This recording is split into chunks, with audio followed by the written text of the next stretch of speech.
Bienvenue à quelques minutes avec Dieu aujourd'hui et je suis très ravi de vous retrouver encore aujourd'hui autour de la parole de Dieu et nous parlons toujours du Saint-Esprit.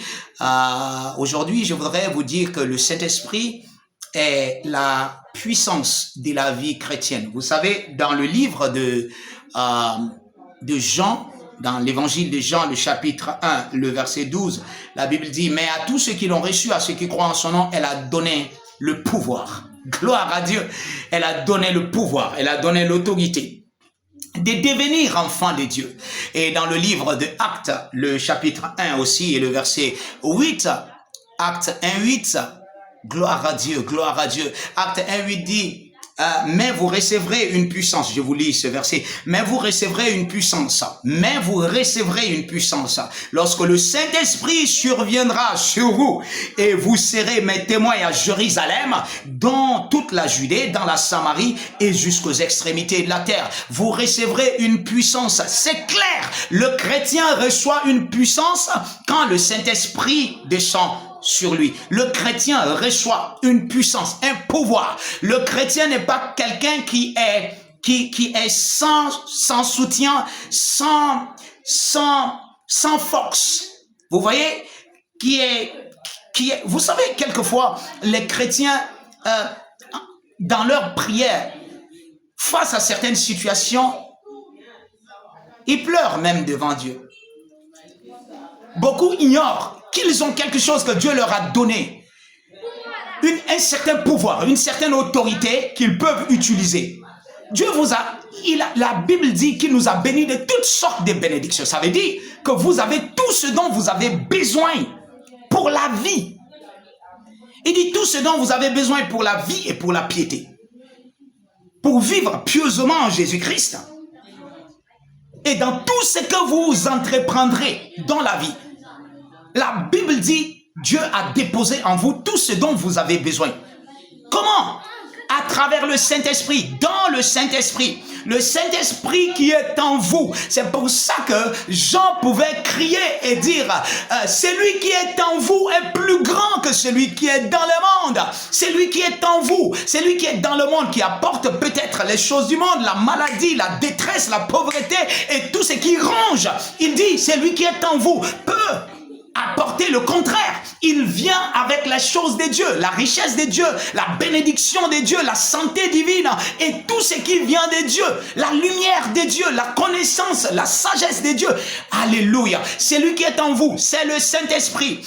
Vous voyez, ce que vous avez besoin de faire, c'est prendre conscience, c'est de vous amener à la réalité de la divinité qui existe en vous. Le Saint-Esprit n'est pas seulement en vous pour que vous dites « Seigneur, viens m'aider ».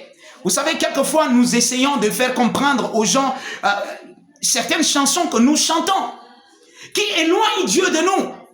Nous allons comme si nous sommes dans l'Ancien Testament parce que nous sommes habitués à écouter certaines prières de l'Ancien Testament et nous pensons que notre prière est de cette manière.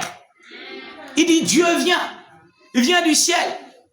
Quelquefois, les gens oublient que même Jésus a vécu dans l'Ancien Testament. Il a vécu sous la loi. Donc, il y a beaucoup de choses que Jésus enseignait. Jésus était comme un pont entre l'Ancien et le Nouveau Testament. C'est pour ça qu'on parle de la Nouvelle Alliance. La Nouvelle Alliance est venue par Jésus. C'est lui qui a ramené l'Ancienne Alliance vers la Nouvelle Alliance. Donc, vous allez voir que Jésus n'était pas différent. Il parlait leur langage pour les amener dans son langage. Donc, quelquefois, vous allez trouver que ils parlent leur langage pour se faire comprendre avant de les amener dans le Nouveau Testament. Mais maintenant qu'il est mort, le Nouveau Testament a été certifié. Vous voyez? Nous sommes nés dans la Nouvelle Alliance. Nous sommes nés comme le résultat de la Nouvelle Alliance. Nous vivons la Nouvelle Alliance. Vous n'allez pas faire des prières, Dieu descend, Dieu envoie ton feu comme par le passé. Saint-Esprit descend. Vous voyez, on a des belles chansons. Saint-Esprit viens, viens. Saint-Esprit descend, tout ça. C'est des belles chansons, mais c'est pas des chansons du Nouveau Testament. Le Saint-Esprit est parmi nous. Il vit parmi nous. Vous devez prendre conscience que le Saint-Esprit est ici. Non seulement il est parmi nous, mais il est en vous. Si vous êtes chrétien, il est en vous. Mais si vous pensez que vous n'avez pas été envahi par sa totalité, par sa divinité, alors vous pouvez l'inviter. Bien que vous soyez chrétien, vous pouvez l'inviter. Et il va prendre, n'est-ce pas? Et je vais vous parler certainement de cela dans notre prochaine session, de comment vous pouvez inviter le Saint-Esprit, n'est-ce pas? Je vous avais déjà dit que même dans votre chambre, vous pouvez l'inviter. Il viendra habiter en vous. Mais je vais vous montrer dans les Écritures